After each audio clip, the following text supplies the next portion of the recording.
Jim Weiskircher. He's the national chair of the National Catholic Committee on Scouting. He started that position, or he was volunteer leader for that position since April of 2019. Previously, he has served as the Region 14 chair, as well as the diocesan chair for the Diocese of Charleston Catholic Committee on Scouting. And so we welcome Jim, who previously served today as our keynote speaker and now is hosting this Fireside Chat. Jim, thank you for being here today. Thank you. One of the things that is very strange for me is I'm not used to being or working with such an incredible group of people. I am incredibly blessed to be working with the Executive Committee on the National Catholic Committee on Scouting. I've never seen a more dynamic group, a more group focused on reaching out to Catholic Scouts as a youth ministry. With the National Federation of Catholic Youth Ministers, I went to their conference earlier in the year, and I was surprised. There was a bishop and about 4 or 5 priests that were involved in the program. When I go to the National Catholic Committee on Scouting, there's 100 people at the meeting. They're all Scouters, they're all priests, and I'm not used to having 20 priests involved in every facet of our program. So when you look at the faith-based program that we've got, it's incredibly inspired by the priests around us. So I'm just so excited about working with such a large group of priests that want to see Catholic Scouting as a youth ministry. So that's the number one thing that I want to do. The other thing is, you're looking at the electronic version of Adotari Day Youth Manual. This has been in test for about 4 to 5 years. And one of our vice chairs, Kathy Pulowski, from the Diocese of Phoenix, has worked with Mark Healy from the Diocese of Phoenix and put this program together. And the reason they originally put it together, and I noticed that in some of the comments of what do you do with Scouts with disabilities. This was originally developed for use with kids that were dyslexic and had other issues. And this worked extremely well for them, as well as working for remote Scouts. Given today in the coronavirus situation, I think that's going to happen more and more. So I'll just go into it. The purpose and intent of it, first of all, it's not going to be available until July 1st. So, once you get off this meeting, don't call your diocesan chair on Monday and say, where's the electronic meeting or the electronic version of it? It's not quite ready. It was just approved by the National Catholic Committee on Scouting this week. So I just wanted to give you a little bit of heads up. It will be available July 1st. The electronic version is not to replace group meetings and discussion, but it's just a different way of using Scouts to record their answers. The electronic version is not the only version available. A counselor could still use the old hard manual if they wanted. So you've got that or this. The electronic version of the AAD is a great program for lone scouts in remote areas, or when meeting virtually. Youth today are wizards when it comes to electronic devices. If you want to get something fixed on your phone or whatever, you take it to your kids because they know how to do it. So schools are using devices like this as it's an easy transition for the kids. Youth of different abilities have an easier way to use the electronic version, because what they can do is speak into their phones or their computers, and it will handwrite the answers for them. And then given the quarantines and everything else that we're going through, it's an easy way to check it. After the pandemic is resolved, you'll still have the option of using this for current and future courses. And if this works, we'll do it in other areas. If anybody's ever used the Editary Day manual today, you'll find out that there's very little space in order to write answers. This will allow a much larger space to do it. And another great feature of it, and I'm probably covering something later, is that the instructors have an easy way of checking where the kids are at any different time.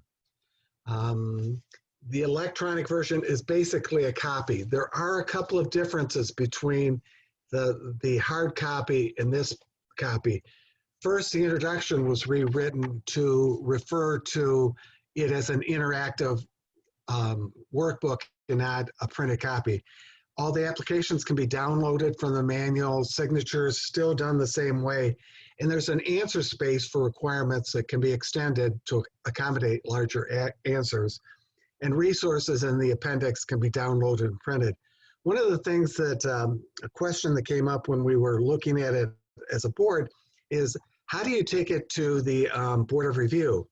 Well, kids, when you go to the Board of Review and the counselors want to look at, or the Board of Review wants to look at their answers, the kids bring in their tablets or their computers or whatever and just show it. You know, like as long as there's Wi-Fi available, all that information is still available to you.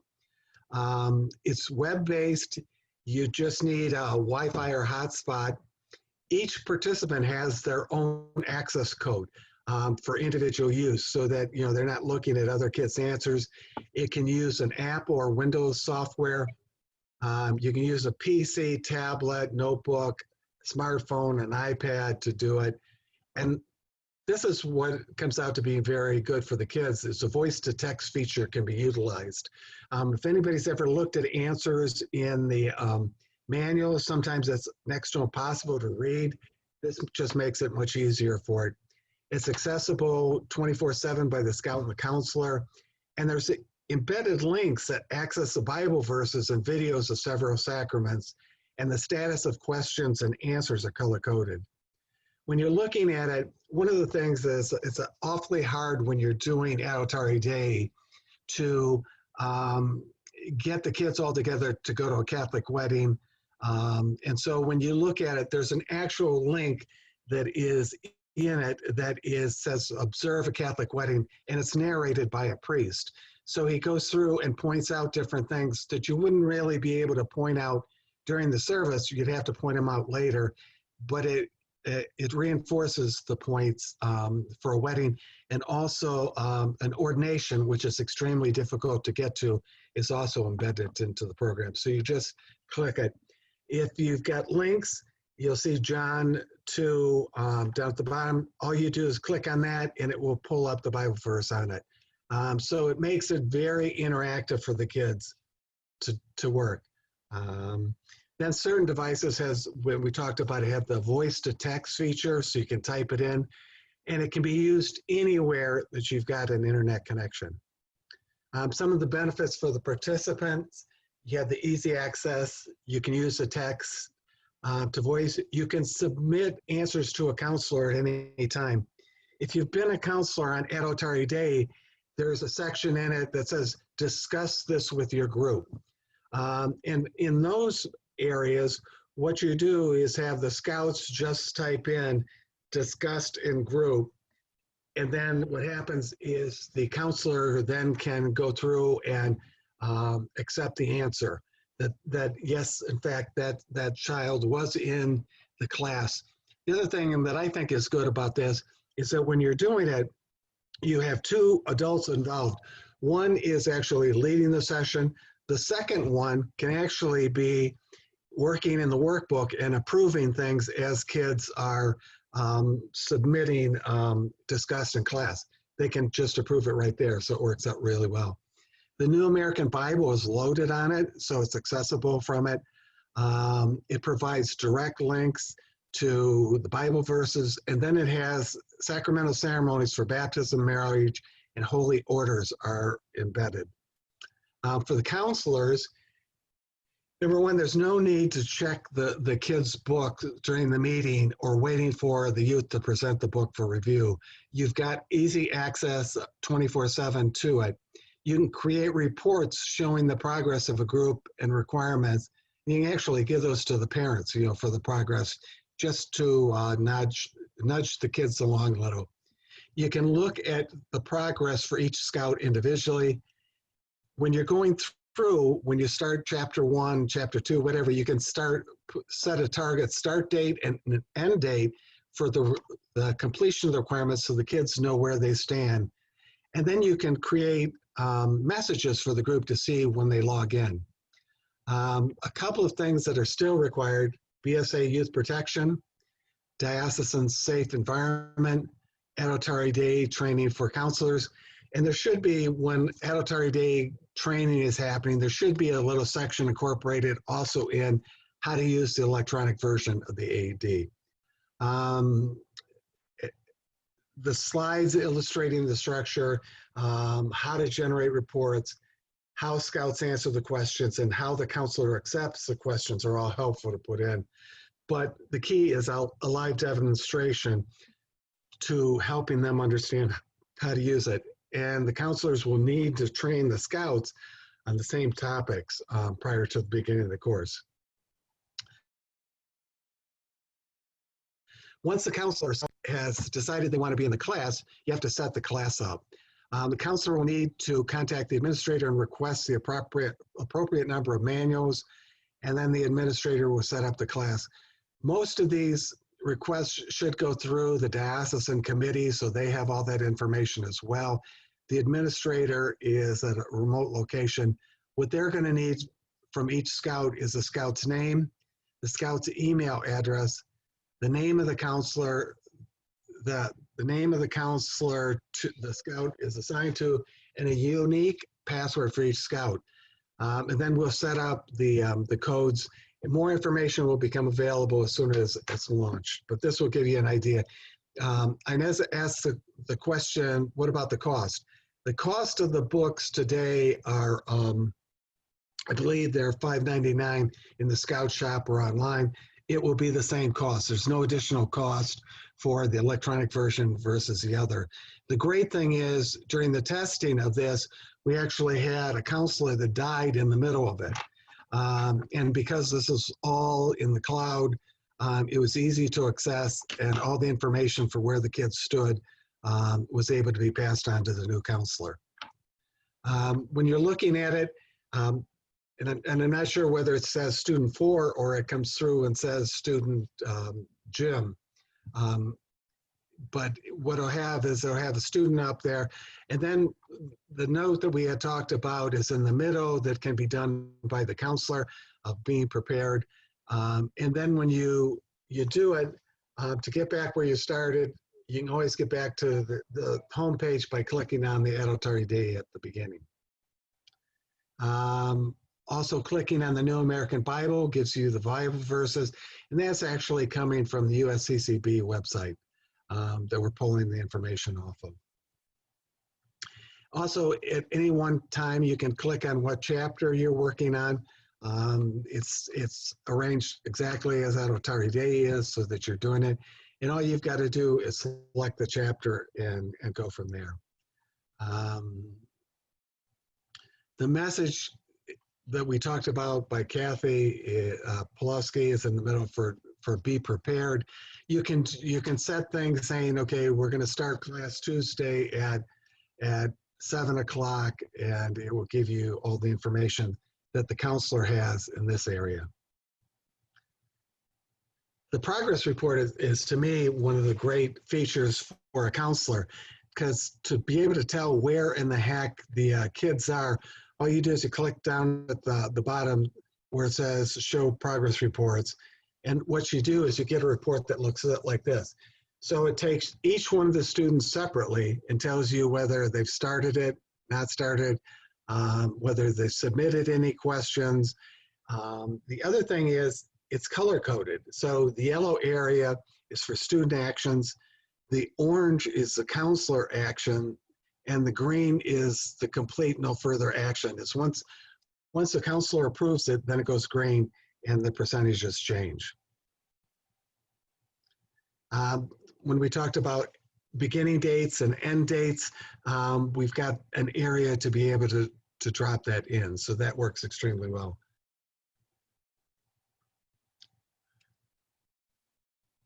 And the big thing is your goal is to have no zeros in this report. So when you're looking at this student, they actually have 47. Oh, that's 47 not completed. So this is where you want to have the things submitted. Let me go on to the next. Okay, when you're going to picking the chapters, you can just go to the page and it will show you it. The answer area we talked about, this has the ability to expand or be shorter based on the size of the answers. The big thing is once you type an answer in, you need to immediately save the answer, look at it to see whether you like it, and then submit it. You cannot go through and do 3 or 4 sections at once saying save answer and submit.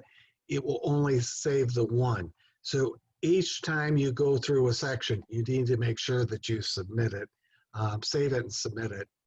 And then the big thing is, did you give it, for the kids, did you give a clear answer? Did you answer what was asked? Is the counselor going to understand your answer? And will the Board of Review answer it? If so, go ahead and submit the answer. Then what happens is it goes back to the counselor. The counselor looks at it and says, yeah, it's a good answer, I approve it. Once you approve it, then it goes into the file and you guys are in great shape. So let me get out of this, hold on.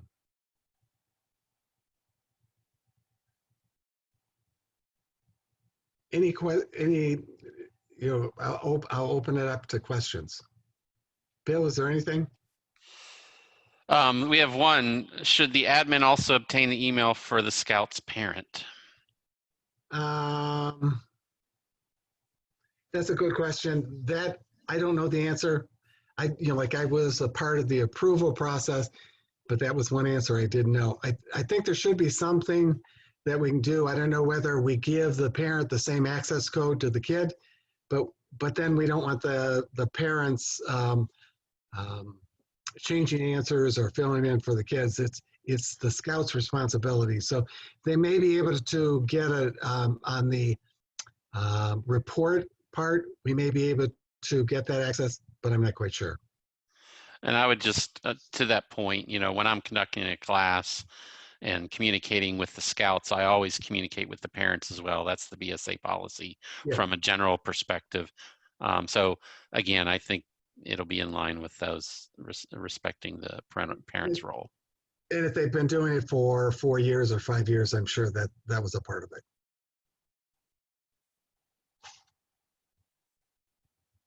That's the only question I think at the moment. I think let me scroll through here. Okay, one of the things that I'll just touch base on, in another session today, they were talking about could a CO for a chartering organization for a Catholic unit, could a non-Catholic be the chaplain?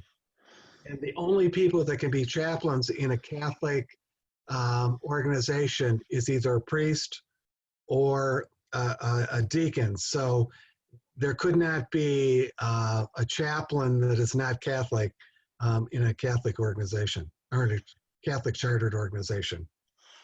So I missed one question, Jim. There is a question. Will there be an electronic version for the Pope Pius? One of the things we're starting this one first, and we've tested it. It should be relatively easy to do. With most organizations, it's tough to get something through the first time. So once we get it through and prove that it works, it will be an easy process to add for Pope Pius. I can see it being added for Pope Pius with Light of Christ and Parvuli Day. I don't believe that it should be done for them, but for the older ones, I think they understand using Zoom and also the tracking of it. One of the things that we've gotten, and we haven't touched base on it, is on scouting.org, our training committee has done an incredible thing for Catholic chartering organizational reps. We have a section on it. So if there's a chartering organization that wants to learn how to deal with priests, how to deal with their units and things like that, we have a full session on Catholic chartering organization rep training on scouting.org. It's right next to the regular COR training.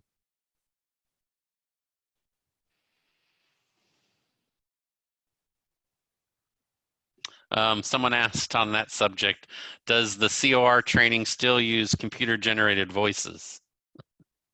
The COR training? Yeah, chartered org rep, and I'm not sure if that was for the BSA one or the Catholic specific one. Yeah, I'm not sure on that. You know, like when it comes down to it, if you want to know about voice activated, talk to the kids because they all understand that. I'm a little bit not as computer savvy as that. Bill, I know you're further along in computer savvy than I am. So how would you answer that question? So, so they're actually asking about the BSA youth, the training online, and I haven't taken the current one, so I don't know if it's still voice. Anyway, I'm not sure. So we'll have to look at the new training, and I'll have to take it myself, as a matter of fact. Yeah, it's set up just like the COR training, where there's video that's shown, and you've got to answer some questions, and then you move on. So it's set up exactly like the program that's on the COR training for regular BSA. There is a question from a little while ago. Do both adults have to be counselors? Both adults have to be. Bill, in your area, do both counselors have to be? Okay. But well, both, they have to have all the approvals. Right. So so it's not just parents, as I guess is the way of I would present it. My co-instructor when I offer the classes is BSA Youth Protection trained. They have their background check, safe environment change for the Archdiocese of Atlanta, and then thirdly, permission of the pastor. So that goes with the intent to begin form, and on that form, we have both people listed. So, excuse me, still looking at the questions here. Is Phil Krajcik still on? I'm sorry, you could help with the questions, that'd be great, but I'm trying to get to him. Still here, Bill.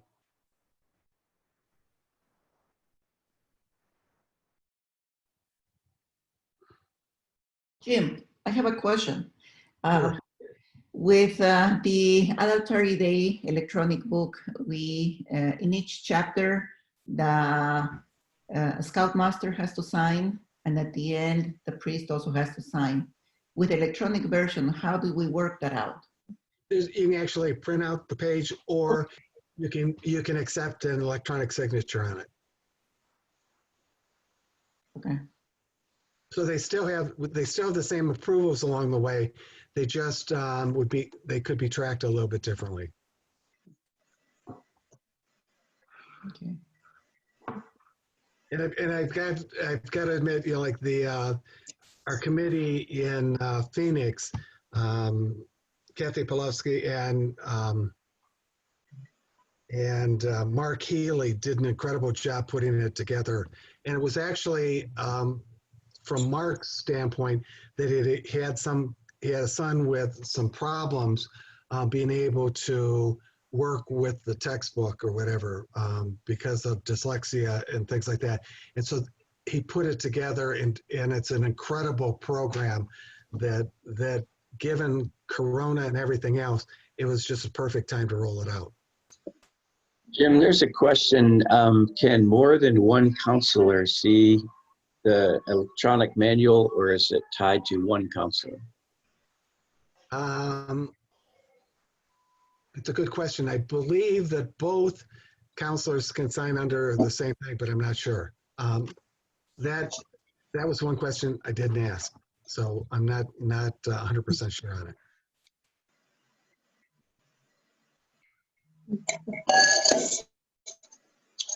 And question, so I need to teach as, let's see. So I need to teach as scouts for the electronic version, but also scoutmaster and priest? Not from the standpoint of the priest. I think that the electronic signature is something that's just very easy for the scoutmaster to be able to do. The nice thing is, with most scout troops, they're in an area where they have Wi-Fi, so he can actually show the scoutmaster his activity on his tablet or computer. So it should be much better than how it's been done in the past. So they've got better access to the information. Because when I've done Popias and Adultari Day, it's been extremely difficult to read answers because they try to write in a very small area, and half of them, if you ever tried to read something from an 11-year-old or a 14-year-old, isn't that pretty? So this works out just much better for the counselor and also for the kids. So you one question. I think it's a good question. It's probably a common question, but where can we go to get trained on the electronic version in July? Yeah, what we're going to do is we'll set something up like this to where we can do a training. I think that given tools like Zoom, this is the perfect opportunity. What we'll do is we'll do the training, and then we will do, right after the training, we will record it and put it up on the website so people will be able to access it at any time. And they would still continue to work through their local diocesan contact, correct, and committee for presenting the award. I'm sorry, for conducting the class and so on and so forth. So I think all the physical aspects of the current program with the intent to begin, the signatures and all that would still continue to be done in the manual itself, right? I just want to. And one of the things that's great is I know someone now that I can tap in order that understands how all this works, then I might be able to ask and volunteer to help with the training, as Bill's smiling. When you, in scouting, you ask somebody that's got plenty of time to do something. You always ask a person that has 100 things on their plate because they know how to get it done, where the other one just kind of doesn't happen. So, Bill. At least that's my story. I'm sticking with it. I guess I'm looking for some future emails coming. You're going to get them.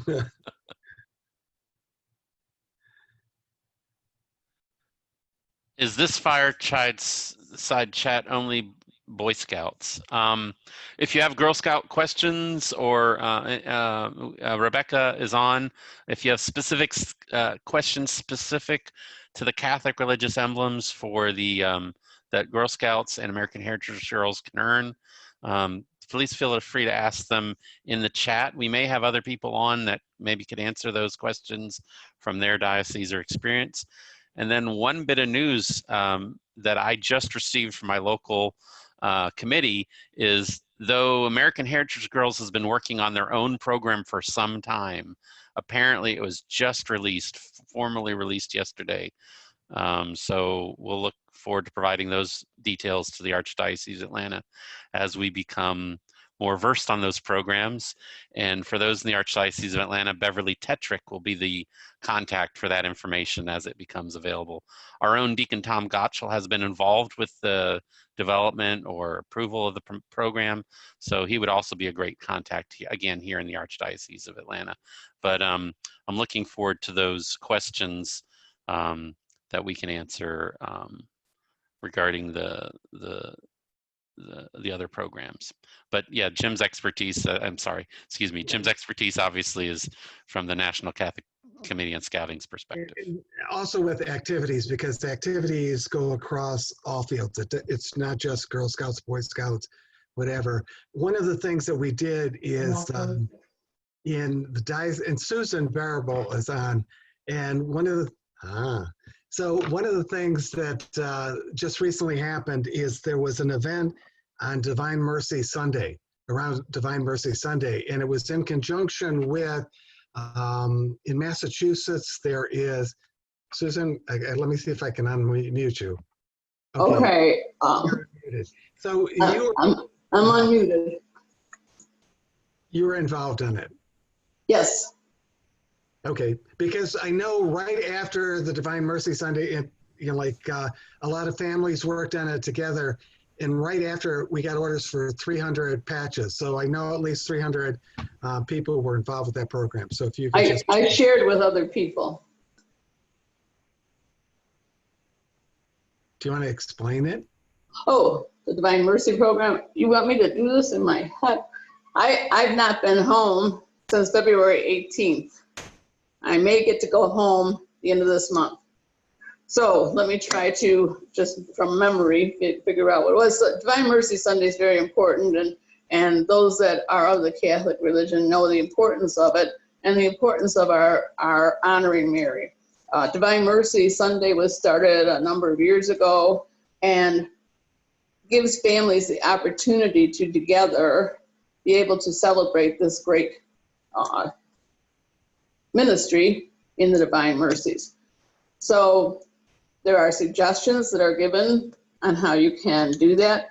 Those were especially helpful this year because I don't know how many more people are affected, but in the Diocese of Gary, we've been told if we're over 65, you cannot come to church. Oh, thanks. Guess I'll be on the computer. But so a lot of programs, the Divine Mercy, rather than going to your church, who always has a Divine Mercy celebration, our parishes do in the Gary Diocese. You were able to do it with a family member at home, and you were able to link different sources to make that happen. So again, perfect use at this time with things being online. Because I know if I'm not mistaken, the program was done with the Divine Mercy Institute or whatever in Massachusetts. That Yes. is the home of it, and there was actually a priest from the center that was answering questions and doing everything from it. Yeah, So those are opportunities that different committees can do, is to set up programs, whether it's virtual or not, that they can learn more about their faith through the internet. Can I just mention, Jim, that I'm in LaSalle Council. Next to me is Pathway to Adventure Council. We cross each other on councils. We cross each other on dioceses. So there's 4 dioceses in those 2 councils. No, pardon me. There's Chicago too in that. So you have all of those people in your own circle. I, as just a scout leader, giving my time, anything I see come through those dioceses, I'm going to share with other people, whether they're scouters or not. I just put it out there and say, here's a great activity for families. So the more we do that, I think, the more we have people focus a little more, because one of the things that bothers me the most is we don't offer religious emblems at basic training anymore. I came in 1979. We had a den leader coach. We had lunch on weekdays to find out what the pack was doing. When women could finally become leaders, that was cool. But I think that's when we were pushing more for religion, and we were getting pushback throughout the late 80s into the 90s. And like my older kids, everybody in their unit got the religious emblems. Now they say religious emblems. I don't know anything about that. So I tell people it's our best kept secret. Point is, I'm sure you know people in other councils in other parts of the county. Just make sure you're bringing them in with a religious tone that they can use in their scouting adventure. Sorry, didn't mean to get on my soapbox. Thank you. Bill, do you have any other questions? These are ignoble.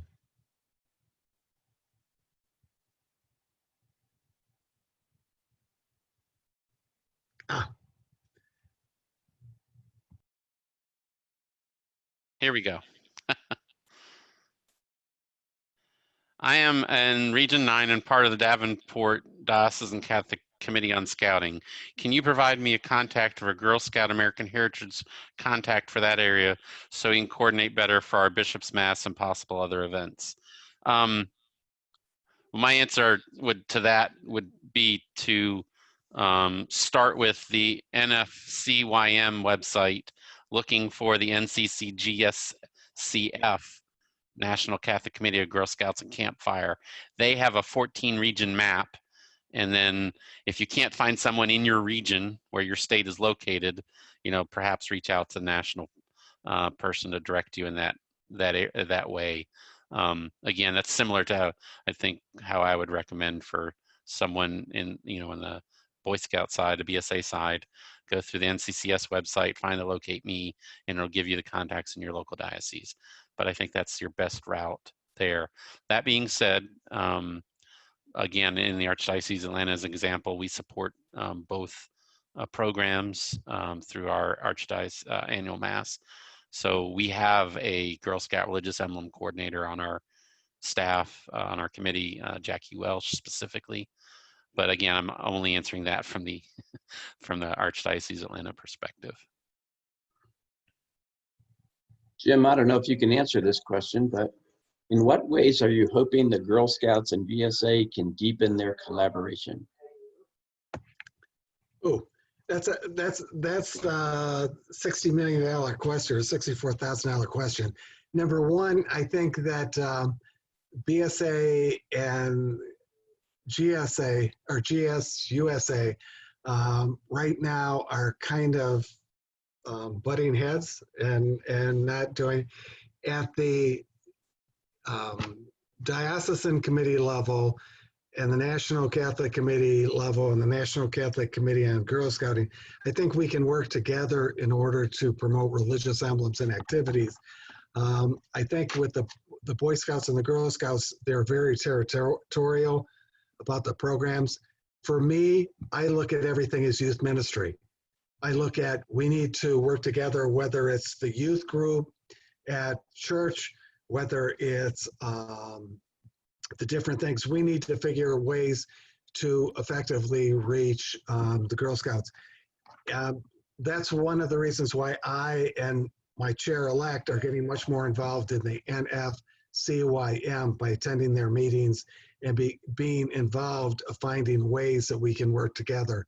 Because we do things like the National Catholic Youth Conference that was in Indianapolis a few months ago.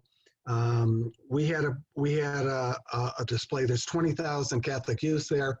We had a display there. The Girl Scouts USA, or the National Catholic Federation for Girl Scouts, was there. But then in addition, Susan, who was just talking a few minutes ago, Region 7 got together as a scouting unit and put together a huge relaxation area in order to promote scouting. So, like the three of us worked together in order to present scouting as a youth ministry. And I think it was good for the youth ministers to see it. And I think one of the things is your best friend as a scout leader has to be two people. One is the youth minister, and for the Catholic committees on scouting, the number one person that you should be working with besides a scout chaplain is the vicar of vocations. Because with 30% of Catholic priests that were ordained in the last 5 years coming from scouting organizations, we need to have a close tie with them and work with them and get seminarians involved and things like that. So I think that those are some of the things we should be looking at. Anything else? Here's another question. How would you suggest to incorporate Catholic scouting into the ministries side of the church? We're active in our community and want to be more in the church. Scouting is currently viewed separate. Good one. Bill, do you want to answer that one? Well, I can give you my opinion, actually. Okay. That's very true what you're saying. But we try to get us involved as much as we can. If the church has an event like a picnic, we volunteer to do something. If the church, we have the fall festival, the scouts offer to prepare cobblers. So we do apple cobbler, blueberry cobbler, etc. And along with all the activities that are going on during that festival, we are present there. We try to make every effort to show the scouts in as many activities as possible. For example, right now, we have a large population of homeless in Atlanta. And the church is asking for help feeding those homeless. So we need to make 1,500 sandwiches for the weekend, for Friday, actually the weekend, Saturday. So the troop has taken that as another activity of service. So we are participating as a troop, but also we are participating as members of the church, trying to break that barrier, because it's absolutely true. The scouts are always seen as a separate thing, but we are considered a ministry anyways. You see, and I think there's one other thing. I think that as Eagle Scouts, when they're doing their projects, it is advantageous if they try to do it at their local church, wherever it is, or for gold awards, if they get back service to the area.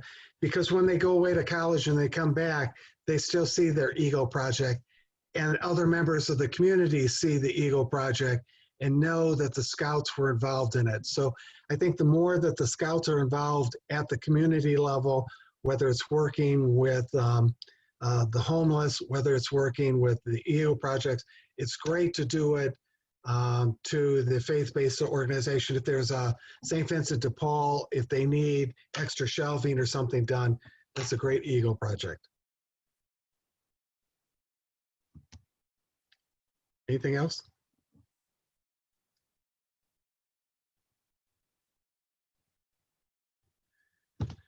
No, it looks like, Bill, it looks like from the standpoint, that's all anybody's got. There is one more question. I believe Eagle Scouts cannot be done for the chartered organization. And if that may be a local thing, but no, I think as long, the only generally the only requirement is that it has to be for a nonprofit organization.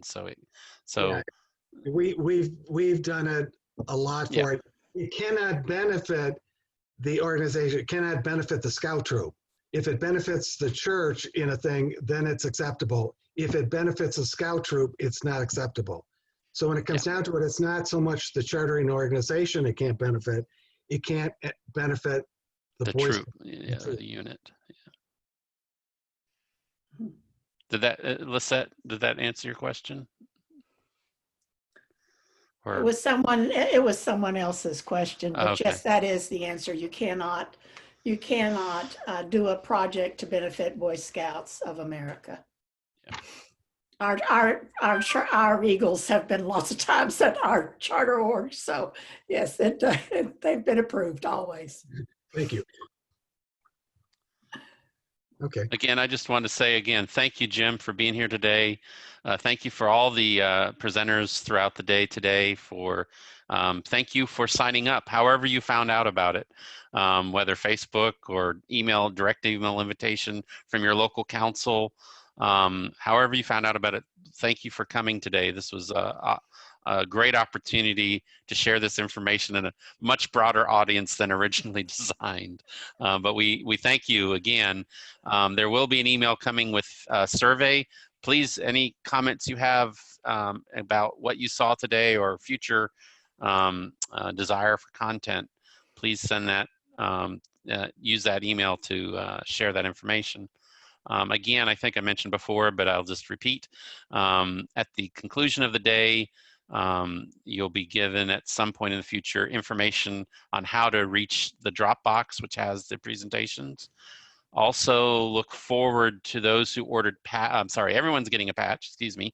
Those will be mailed out once they're received, and we have to have a physical day to get together and stuff those patches.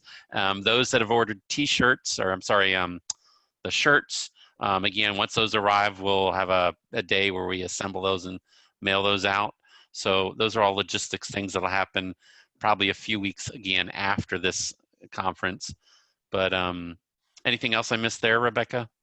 Our patches, because we had to go up to 500, are on back order till at least the middle of June. So we'll actually be setting down probably the 3rd week of June, hopefully. And since I'm one of those over 65 here, that we will be able to sit down and get all of those things mailed out. So hopefully everybody has everything by the 1st of July.